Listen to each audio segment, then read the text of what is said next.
And here to help us dive deeper into this geopolitical crisis, we have with us Hamze Ghalebi, Iranian analyst and commentator, and a former political activist and reformist who played a key role in the 2009 Green Movement. Good morning, Hamze, and thank you very much for joining us. Hello, and thank you for having me. Tough question. First of all, I hope you and your loved ones are safe in these trying times. How are you feeling? Really concerned because my country is carpet bombing and the internet is caught and it's difficult to get news. So it's concerning. You know, it's a bit confusing to us as outsiders to understand whether the situation should be celebrated. It's the end of 47 years of oppression, and you see people celebrating on the street. Should it also be condemned in terms of the manner that it is escalating and happening right now? Give us an idea of how polarized the situation is in Iran, because you still see some people crying over the death of the killed supreme leader. The context is the situation in Iran is tough. We talk about situation that we have authoritarian political system, which and there is a tough economic situation in Iran. That is clear and it's for sure. And we recently had an uprising which ended up to having killing thousands of the people based on the official numbers. However, bombing a country and carpet bombing a country, I don't see the majority of the people take it as something positive. However, for sure, mostly from the royalist movement outside of Iran, they celebrate killing of the Khamenei. How many people are still supporting the regime? Do you have some figures here just in terms of percentages that are still hoping for a transition, at least towards the supreme leader's son, who is still alive? It's difficult to give the number. However, during the war, something could be shift. In the fact that the people, not just because they support the regime, because they rely behind the flag and they are under attack, actually this situation can reinforce regime and help them to unite their social base, which is already happened the case. The U.S. bets that if they killed the top commander, then the head of the state, that's turned out to collapse and potential uprising haven't materialized. So the regime showed the capacity to absorb the shock and united their base behind the flag and keep retaliate. So for now, at least, this hypothesis, this bet doesn't materialize. And I don't see the fact that shows, at least in the short or midterm, that can materialize. That doesn't guarantee of internal stability in the long run. But in short run, we could say this assumption has failed. That is very interesting, and I will go back to you on this specific point. Let's go back to your point earlier that you said the people that are celebrating this are those outside of Iran. It's not a surprise that this happened. Trump has threatened attacks on Iran. Israel has been on ongoing wars with Iran for many, many years now. It was an imminent threat. During the protests that we just saw, did they already expect some level of intervention to be happening by the U.S. as the only way to end this, to overthrow this? Was this something that was truly an expectation?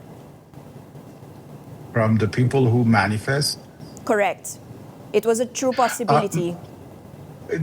For sure, there was a fraction of the people that expect that, and actually the US and Israeli, they are so active to promote the demonstration and the promise that they can intervene.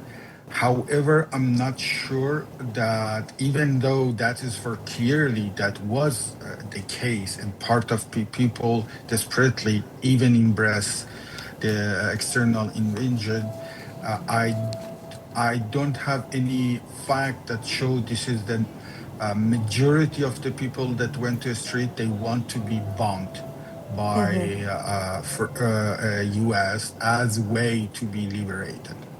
What were they hoping for? The majority of the people hope for change. The situation is tough. The economy doesn't work. There is a mismanagement and suffering for long period of the U.S. sanctions, and we have a lot of abuse of the power, freedom compromise. So for sure that majority of the people are fed up with the situation and they want to change. But translate this automatically to that they want to get bombed. There is not enough fact to say this is something the majority of the people who are fed up the situation they want. Let's step back in history, Hamze. Not everything was roses before this current regime.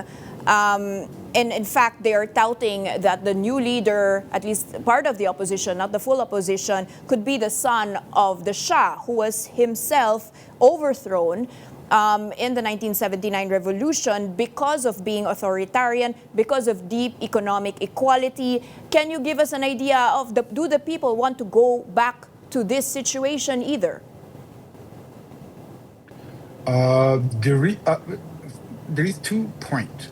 There is the majority of the people fed up, and they are looking for some way to change the situation. That's I think is a common consensus that everyone can approve that. Okay. However, if is the solution is of son of the previous Iran dictator as a solution, there are people who say that, but they are not majority.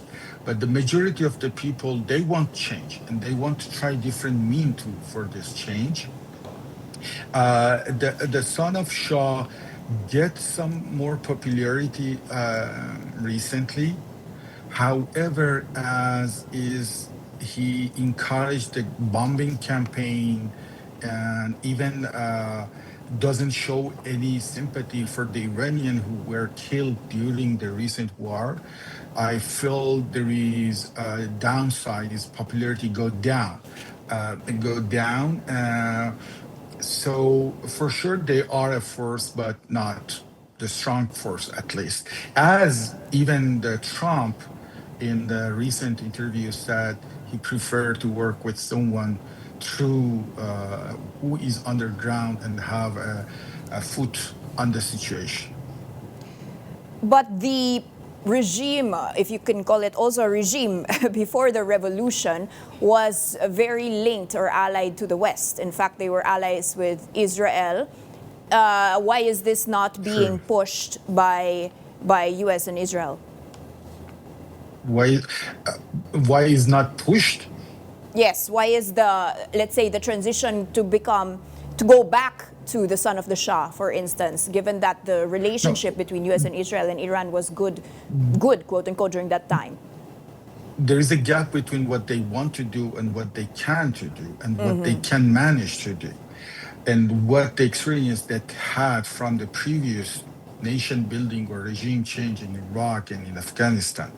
Apparently, one of the conclusion of the U.S. Administration and U.S. state is trying going underground and build a state from scratch is a failed experience.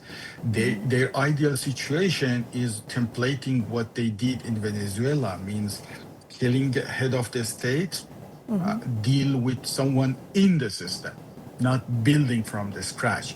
So, son of Shah is a figure that they can use for creating the political instability, but is not the figure that can actually go and lead and govern the country of 90 million people who already overthrew his father, and he has the supporter, but there is really engaged people against him as well. So I don't think that the US bets on this person, Guy. however they use it. And already some of the path to this ideal template of Venezuela is fail, means the hope that by killing the head of the state and bombing the governmental infrastructure, the systems collapse and there is upraise. That doesn't happen. Regardless of who becomes the next leader, are Iranians open to closer ties or less hostile ties with the West? It's changed during the time, means before revolution we had the US coup in Iran against the democratic government of Mossadegh, which triggered the anti-American sentiment, which is its peak was during the revolution. But this go down, means the people gain more positive opinion toward the West, and its maximum, we could say, during the JCPOA, we have really positive attitude toward the West and the US especially, and there was huge pressure from the society toward the government to negotiate with the US. But there is something that has changed, means the Iranian, after this pressure, they did actually negotiation, they make a deal, and the Trump threw it apart. And recently also the government managed to show that we were in a negotiation when we get bombed, and this is not the matter of negotiation. Now it's a survival defensive posture.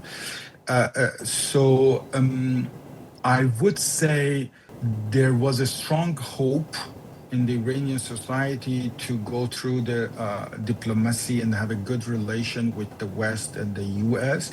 That could change the turn again after this bombing campaign, especially if, as we see, civil damage and the girl school get bombed. So that could change the turn of the history in Iran, and anti-West sentiment can grow again. I want to press you on that. This sentiment was present. Let's say the waning of the anti-West sentiment was happening during this regime. This happened before the regime, means one of the reasons that we had the revolution, because as US managed to coup against the Mossadegh government, which was the prime minister in the Shah period, as a democratic elected government and the leader of a democracy movement in Iran. So and from that time toward the revolution, the resentment or anti-US sentiment keep increasing until the revolution. For a while also during the war between Iran and Iraq, as US supported Iraq, that was the happen. But actually this go down, and we had the most positive point of view toward the US in the Middle East, in Iran. And it's reached its max during the end of the Obama period, after the JCPOA. But it could turn the other way after this war. Can you educate us quickly on the Muslim factions and the Islamic Republic, or this ideology? Is it possible to not support a theocratic state? Are you going to be looked at as an enemy to your religion, to your country, the moment you begin to question a supreme leader? Are people still looking for a theocratic state, but perhaps in, let's say, a more West-friendly way, obviously a less oppressive regime? Is this still something on the table? I would say majority of the people the main concern is economic prospect, that have a country that can manage the economy when this is the main concern and everyone wants peace. And the majority of the people don't want autocracy. Okay. The challenge is when the external danger happen, the religious fraction, they can present themselves as the only the force to resistance against invasion. So that can change the turn. Okay, give us an idea on the Iran-Israel ideological war, because behind this is, they were allies before 1979, but there is now this existential threat to the concept of Israel as a state, but also to the physical existence of Israel. There were threats, even interpreted as genocide. Is this something that could ever be diplomatically settled between two states that basically hate the existence of each other? For me, it's more a geopolitical issue than ideological issue. The Israel security doctrine is they need to be dominant in the Middle East, and no one can challenge and retaliate them. And for now, the only country in the Middle East that can retaliate or can have a face the Israeli force is Iran, Pakistan and Turkey. So if the Iran fail, Israel going toward the Pakistan, the Turkey. So it's more geopolitical issue than ideological challenge.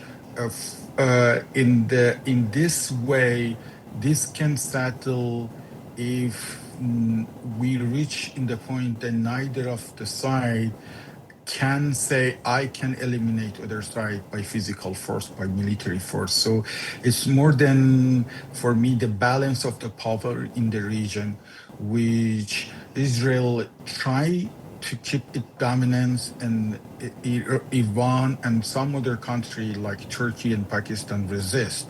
And this is source of instability. What do the So people yeah, of... for me, it's less a question of ideology, it's more geopolitical challenge. Okay, and the people of Iran are supporting this sovereignty, I imagine. And what is their sentiment now towards Israel, especially as also the Gaza issue is there, and Iran was supporting Hamas, which is touted, of course, as a terrorist group. Where do people position in this situation?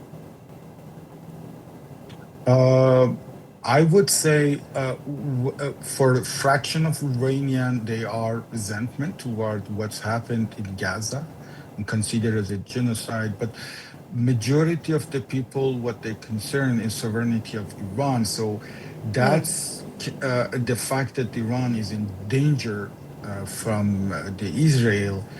In my understanding, the matter is less humanitarian or ideology, is more sovereignty and security and geopolitical affairs. So it's depend of situation. It's really depend of situation. Historically, every time in Iran, doesn't matter the regime who is in charge or who is in the head of the state, when the Iranian feel they are in danger, we could expect a rally behind their flag. Is there anyone that the people are looking at specifically right now as a person or even a movement that can de-escalate the situation? By de-escalation means war? Do you mean war? Yes, or to be a bit more diplomatic. Is there anyone that can we represent passed the country? already this stage. We already passed this stage. Means we are during the war, which will because Iranian government position is we did whatever we could to de-escalate and negotiate, and we get bombed during the negotiation. And the situation is survival now. So I don't think in the near future there will be any potential real diplomatic negotiation. There will the war going to more deterministic on the future. One side or other side need to be gain some leverage. The U.S. bet that system will collapse and people uprise doesn't work. Now is more challenge of supply chain and ammunition stock. Means Iranian they managed to retaliate and launch drones, which is much cheaper than anti-missile US, which is the Iranian drones almost $20K, while the anti-missile is 2 million. It's not sustainable for US to keep doing that. So now the bet is who can keep launching, keep their firepower longer. So Iran hoped that by keeping deplete the U.S. anti-missile stockpile, so then they gain the leverage. And the U.S. they are going so aggressively to destroy the Iranian firepower to gain the leverage. So in both scenario, one of the side who gain win this supply chain matter, they actually going to win clearly the war. But if we stay in the middle, for Iran will be another long term war. It's like Iran and Iraq, and for the US will be another Vietnam. It's a war on attrition, basically. So whoever relents first. But the question is, now that you've seen the past 6 days of fighting and the U.S. and Israel strikes on particularly the nuclear intelligence facilities, how weak is or vulnerable is Iran at the moment? It's vulnerable the way that the air defense of Iran cannot completely manage to protect himself. So the U.S. and Israeli carpet bombing Iran, all the infrastructure, not the only nuclear site, but any military, civilian infrastructure, even the hospital and the schools get bombed, and they are keep doing that. At the same time, the Iranian managed to keep retaliate and launch the missile and drone, and all the U.S. base in the West Asia, which is surprised everyone actually, and they keep attacking the Israel. So now in this situation is so difficult for anyone to say what's going to happen. As if Iran, as you said in your introduction, can keep to manage the blockage of Strait of Hormuz, the world economy going to be damaged severely, and the U.S. cannot manage to absorb that in the long term. So they want to gain leverage through the destroy the Iran firepower. But if Iran manage to keep launching until depletion, complete depletion of the U.S. and Israeli anti-missile ammunition, that can go much more inside of Iran. What is the objective here of Iran not containing this between the two sides, but instead also bombing the rest of the Gulf states that also have the power to retaliate? Have they not, a lot have said this is an uncalculated risk that they have done, spreading the war towards other countries. Your thoughts on that? The calculation, the logic of Iranian side is they are on existential attack, military attack from the bases, the U.S. bases in the region.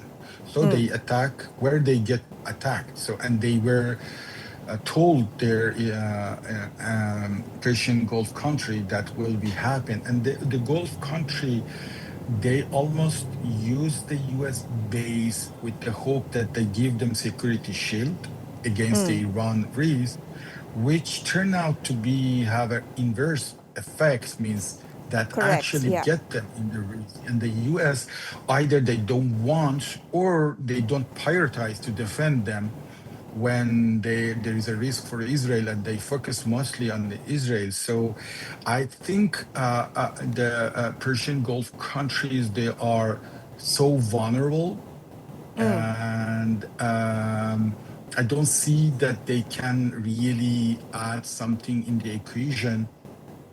And in the long term, they maybe change their position to outsource their security to US. The mostly what can determine the result of the war is, as I said, ammunition resilience. And the Iranian calculation is every time that they try to manage to negotiate with the US without the deterrence, that doesn't work. So they need to change the calculation of the cost for the US and allies. So their aim is to increase the cost of potential aggression against Iran. So this is what they want to do. The aim of the US was a short military campaign and get out the leadership and potential uprise. Now they don't have this. That's difficult. It seems that the only path that they have, that one way or different, they managed to completely destroy the firepower of Iranian. If not, there will be another Vietnam for long-term war. They say that Iran doesn't have the backing at the moment of the strongest allies, China, Russia. They are focused on their own other interests. Your thoughts on that? Are they going to be getting involved? Is this going to be a bigger war, or is the war going to be contained? It's different to say, to predict the future. For now, neither Russia, neither China do any direct involvement. However, the precision of the Iranian retaliation, that supposed some experts said that's due to Chinese intelligence sharing. That's enable Iran to have that much precise retaliation, which is surprise for everyone, how they gain this capacity to retaliate and launch the missile with the precision, potentially with the Chinese help. But at least in the that will be limited to that. Maybe some potential economic support. Or I see recently some Chinese media said the Chinese stopped selling some energy refinement to the West. That can also be some help to Iranian, but I don't see the China and Russia involvement directly for now in this scope of war. And do you see the involvement on the other side of their allies? Europe is quite divided, but will the US and Israel get much more support in the coming days? Coming Militarily for sure, as well. They will need more ammunition. As I said, the main issue in this war is the ammunition supply chain, and apparently the Israel and US, they need that. However, for example, for TOD, they need in the Ukraine, they need in the East Asia. So there is a limit. And the rate of the launch, this kind of a smart missile, it's much, much higher than the rate of production. So it's not sustainable. So for sure, that will be some supply chain support from the Europe. But in terms of the firepower, I don't see the way that Europe can be operationally be involved. How strong are its other allies, the Hezbollah and the other powers and the axis of power right now? But the Hezbollah is surprised because Hezbollah is supposed to be destroyed completely last year. But apparently now the recent day, they managed to launch a rocket and missile toward Israel, especially today and yesterday. So that's a surprise, because every in the West, every expert assumed that Hezbollah just destroyed and they lost their military capacity. Yemenis, they don't have the military capacity to damage Israel, but they have the operation capacity to disrupt the supply chain of the oil through the Red Sea. So that could accelerate this effort of Iranian to blockage Hormuz Strait if this disruption coming to Red Sea as well. So the economic shock for the whole world economy will be bigger. Have you seen this happening before? Give us your thoughts on oil as a key player here in this war and what we expect to happen. As you mentioned, the blockade of the Strait of Hormuz, now controlled by the IRGC, is an announced blockade, but not an internationally accepted blockade. So it still remains open. Effectively, nobody just wants to pass through. The U.S. has mentioned that there's going to be escorts to maintain the flow of oil. How important is this, and how precisely is Iran going to manage the oil supply globally? So it's huge importance because almost 20% of the world energy go through the Strait of Hormuz, which is the Strait of Hormuz geographically, even on the map, look like big, but where the huge oil navy can go past is like a small, tiny channel, so Iran can target them easily. So, which is happened already the case, and not just for oil, for gas and other products. So, and this 20% globally represent about 80% of the Asia energy. So there's a huge impact on the world energy. There is the reserve to absorb some short-term shock, even though we have almost more than 10% rise of the price, but this is for short-term. Because of the reserve, because of also the hope that this can be short-term war. But if Iranian manage to keep blockage for long-term, and because almost any strategic reserve of the country, especially the East Asia, is about for 1 or 2 weeks. Yes. After 2 weeks, this reserve is out of reserve, so that will be a world economic shock, especially the country like Japan, that they import the majority of the resource for all their export. And for now, only Iranian allow the Russian, the China cargo to pass by.